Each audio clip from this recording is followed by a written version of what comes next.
फाहियान एक बहुत ही डेडिकेटेड बौद्ध भिक्षु थे जो बहुत पहले चाइना में रहते थे। उनका जन्म शानक्सी नाम की जगह पर हुआ था। बहुत छोटी उम्र से ही उन्हें बुद्ध की शिक्षाओं से गहरा जुड़ाव महसूस हुआ। उन्होंने अपने देश में एक बड़ी प्रॉब्लम देखी। चाइना में जो बौद्ध ग्रंथ थे वे इनकम्प्लीट थे। कई टेक्स्ट मिसिंग थे और बाकी ठीक से ट्रांसलेट नहीं हुए थे। कंप्लीट और सही धार्मिक ग्रंथों की इस कमी के कारण भिक्षुओं और फॉलोअर्स के लिए बौद्ध धर्म को पूरी तरह से समझना और प्रैक्टिस करना मुश्किल हो गया था। फाहियान का मानना था कि बौद्ध धर्म के एसेंस को सही मायने में समझने के लिए उसके सोर्स पर जाना होगा, यानी उस भूमि पर जहां बुद्ध रहते थे और शिक्षा देते थे। इंडिया की खतरनाक जर्नी करने के पीछे उनकी प्राइमरी मोटिवेशन पूरी तरह से धार्मिक थी। वह एडवेंचर की तलाश में कोई एक्सप्लोरर नहीं थे, नहीं ट्रेड के लिए कोई मर्चेंट। उनका दिल एक पवित्र मिशन पर लगा था। वह ओरिजिनल बौद्ध मैन्यूस्क्रिप्ट्स ढूंढना और कलेक्ट करना चाहते थे, पर्टिकुलरली करवे जो मठों के रूल्सों से रिलेटेड थे, जिन्हें विनयपिटक कहा जाता है। उन्होंने महसूस किया कि ये नियम चाइना में बौद्ध मठों के सही फंक्शनिंग के लिए बहुत जरूरी थे। उन्हें उम्मीद थी कि वे इन टेक्स्ट्स को वापस लाएंगे, उन्हें चाइनीज में ट्रांसलेट करेंगे और अपने देश में बौद्ध धर्म की नींव को मजबूत करने में हेल्प करेंगे। उनकी खोज विश्वास, स्कॉलरशिप और अपने धार्मिक समुदाय के प्रति अपार डेडिकेशन की थी। फाहियान ने अपनी इनक्रेडिबल जर्नी करीब 309 ईस्वी में शुरू की। जब उन्होंने शुरू किया तब वह कोई यंग मैन नहीं थे, वह पहले ही 60 साल से ऊपर के थे। यह फैक्ट ही उनके डिटर्मिनेशन और फिजिकल एंड्योरेंस के बारे में बहुत कुछ बताता है। उन्होंने अकेले ट्रैवल नहीं किया, बल्कि भिक्षुओं के एक ग्रुप का हिस्सा थे जो उनके नोबल गोल में उनके साथ थे।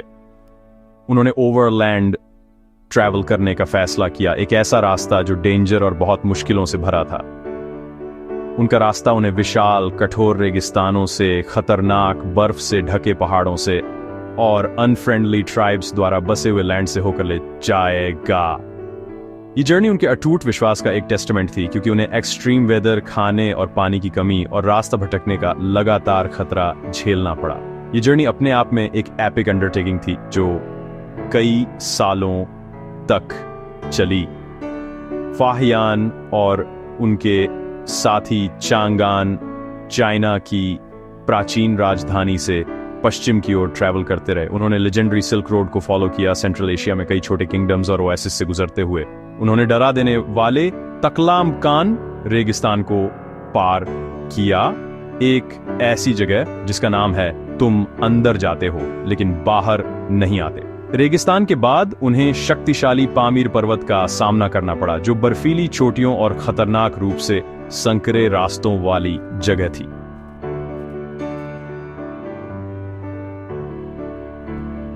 फर्स्ट पर कई ट्रैवलर्स मारे गए, लेकिन फाहियान का संकल्प नहीं डिगा। इंडिया की पवित्र भूमि तक पहुंचने पर उनका सिंगुलर फोकस ने उन्हें हर उस बाधा को दूर करने की शक्ति दी जो उनके रास्ते में आई। या खतरनाक पहाड़ों को सफलतापूर्वक पार करने के बाद फाहियान ने आखिर में भारतीय उपमहाद्वीप में कदम रखा। उन्होंने गांधार क्षेत्र से प्रवेश किया, जो अब मॉडर्न डे पाकिस्तान और अफगानिस्तान में है। ये एरिया उस समय बौद्ध संस्कृति और कला का एक मेजर सेंटर था। उन्होंने पेशावर के नाम से जाने जाने वाले पुरा जैसे शहरों में काफी टाइम बिताया, जहां उन्होंने शानदार स्तूपा और मठ देखे। वे इस क्षेत्र में बौद्ध धर्म की फलती फूलती स्थिति से बहुत इंप्रेस्ड थे। उन्होंने लोकल भिक्षुओं को ऑब्जर्व किया, उनकी प्रैक्टिसेस का स्टडी किया और जिन पवित्र ग्रंथों की तलाश में वे आए थे उन्हें खोजना शुरू किया। राजा कनिष्क द्वारा बनवाए गए भव्य स्तूपा के उनके विस्तृत डिस्क्रिप्शन इस पीरियड के बारे में वैल्यूएबल हिस्टोरिकल इंफॉर्मेशन प्रोवाइड करते हैं। गांधार से फाहियान ने अपनी जर्नी पूर्व की ओर जारी रखी। इंडिया के हार्टलैंड में और प्रोफाउंडाई तक जाते हुए उन्होंने उत्तरी इंडिया के मैदानी इलाकों से ट्रैवल किया, एक ऐसा क्षेत्र जो तब महान गुप्त वंश के शासन में था। स्पेशली चंद्रगुप्त द्वितीय के शासनकाल के दौरान उन्होंने गंगा के मैदान में मथुरा और कन्नौज सहित कई इंपॉर्टेंट शहरों का विजिट किया। मथुरा में, जो अपनी कला और धार्मिक महत्व के लिए फेमस है, वे मठों की संख्या से हैरान थे। उन्होंने नोट किया कि यमुना नदी के दोनों किनारों पर मठ थे जिनमें हजारों भिक्षु रहते थे। उन्होंने बौद्धों और हिंदुओं के शांतिपूर्ण सहअस्तित्व का वर्णन किया, एक टॉलरेंट और समृद्ध समाज की पिक्चर पेश की। फाहियान की तीर्थ यात्रा का सबसे सिग्निफिकेंट पार्ट गौतम बुद्ध के जीवन से सीधे जुड़े स्थानों का उनका विजिट था। उन्होंने लुम्बिनी, बुद्ध के जन्म स्थान, बौद्ध गया जहां बुद्ध ने ज्ञान प्राप्त किया, सारनाथ जहां उन्होंने अपना पहला उपदेश दिया, और कुशीनगर जहां वे महापरिनिर्वाण में चले गए। जैसे पवित्र स्थलों का दौरा किया। फाहियान के लिए इन जगहों का विजिट करना एक गहरी आध्यात्मिक एक्सपीरियंस था। उन्होंने जिन अनुष्ठानों और त्योहारों को देखा उनका बहुत श्रद्धा के साथ वर्णन किया। उनके अकाउंट एक अनोखी झलक प्रोवाइड करते हैं कि बुद्ध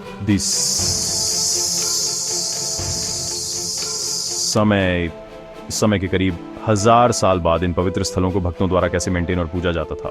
फाहियान ने गुप्त साम्राज्य की राजधानी पाटलिपुत्र शहर में काफी टाइम, करीब 3 साल बिताए। पाटलिपुत्र सीखने और एडमिनिस्ट्रेशन का आसान मेजर सेंटर था।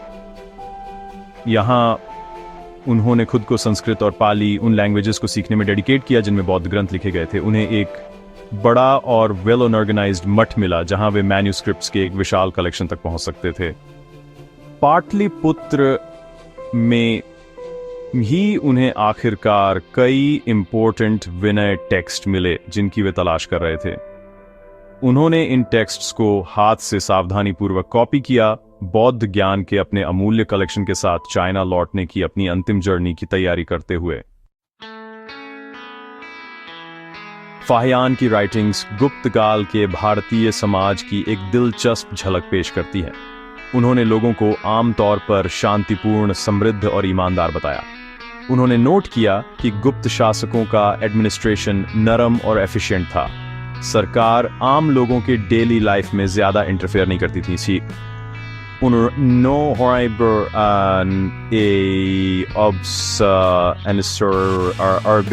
किया कि सीरियस क्राइम बहुत कम होते थे और पनिशमेंट भी बहुत कठोर नहीं होते थे। ज्यादातर झगड़े फाइन से सेटल हो जाते थे। ये पोर्ट्रेयल एक वेल गवर्नेड और स्टेबल सोसाइटी को सजेस्ट करता है जहां नागरिक खुद को सेफ और कंटेंट महसूस करते थे। वे पूरे देश में फैले ऑर्डर और मोरालिटी की आम भावना से इम्प्रेस्ड थे। अपने रिकॉर्ड, जिसका title a record of Buddhist kingdoms था, में फाहियान ने इंडिया के धार्मिक लैंडस्केप के बारे में बहुत लिखा, जबकि उनका मेन फोकस बौद्ध धर्म पर था। उन्होंने दूसरे फेथ की प्रेजेंस और प्रैक्टिसेस को भी नोट किया। उन्होंने बौद्धों और ब्राह्मणों या हिंदुओं के बीच हार्मोनियस रिलेशनशिप का वर्णन किया। उन्होंने देखा कि अलग अलग धार्मिक बैकग्राउंड के लोग शांतिपूर्वक एक साथ रहते थे। उन्होंने नोट किया कि वेजिटेरियनिज्म बहुत फैला हुआ था, पर्टिकुलरली कर अपर क्लासेस और धार्मिक बौद्धों के बीच।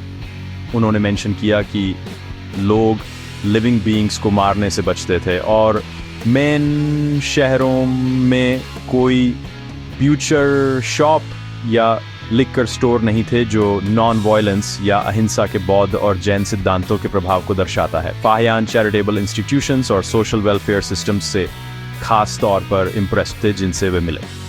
उन्होंने पाटलिपुत्र जैसे बड़े शहरों में एक्सीलेंट हॉस्पिटल्स के एग्जिस्टेंस का वर्णन किया।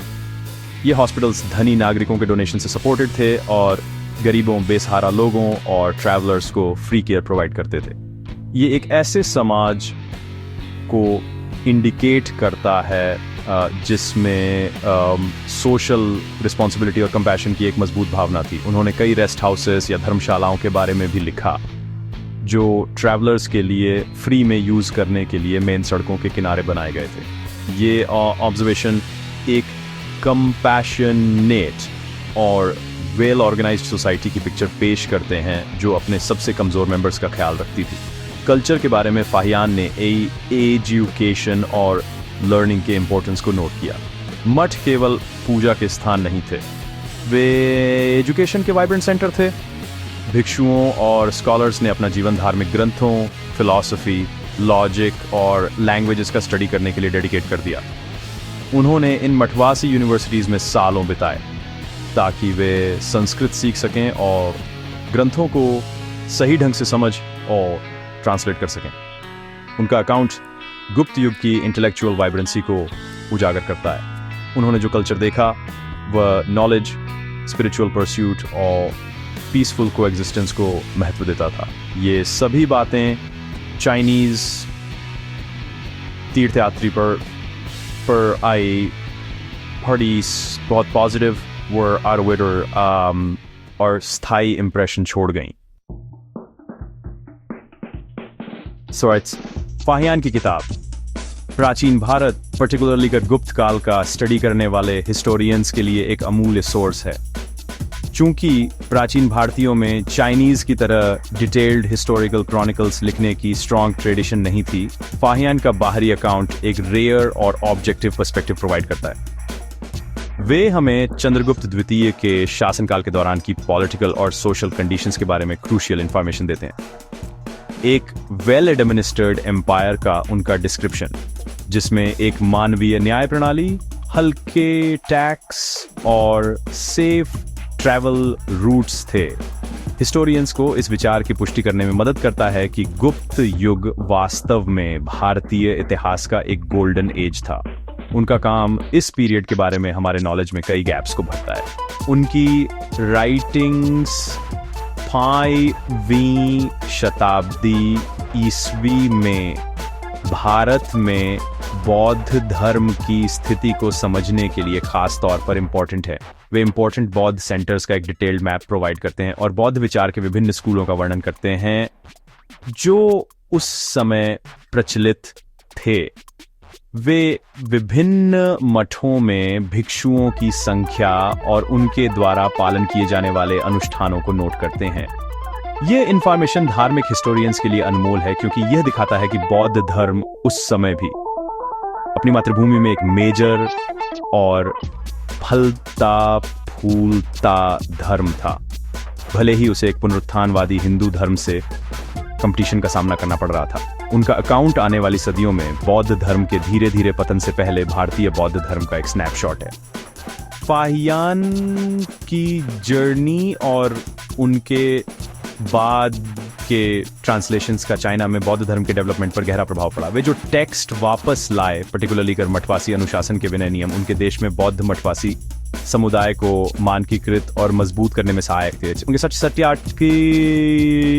सटीक ट्रांसलेशंस ने चाइनीज बौद्धों को अपने धर्म के मूल सिद्धांतों की बहुत स्पष्ट समझ प्रोवाइड की। वे एक प्रसिद्ध व्यक्ति बन गए और उनके काम ने अन्य चाइनीज भिक्षुओं को, जैसे प्रसिद्ध हुएन त्सांग को, आने वाली सदियों में भारत की ऐसी ही जर्नी करने के लिए इंस्पायर किया जिससे दो महान सभ्यताओं के बीच एक लंबा और फलदायी इंटेलेक्चुअल एक्सचेंज को बढ़ावा मिला।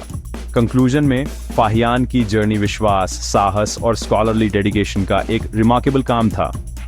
उनका यात्रा वृत्तांत सिर्फ एक तीर्थयात्री की डायरी से कहीं ज्यादा है।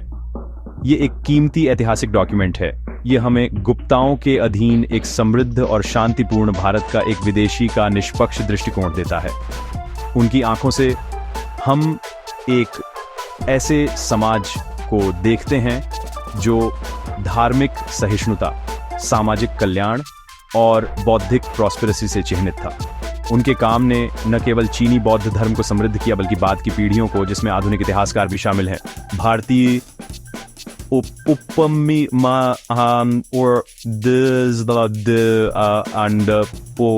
उपनी के लंबे और शानदार इतिहास में सबसे शानदार कालों में से एक का एक स्पष्ट और डिटेल्ड पोर्ट्रेट भी प्रोवाइड किया।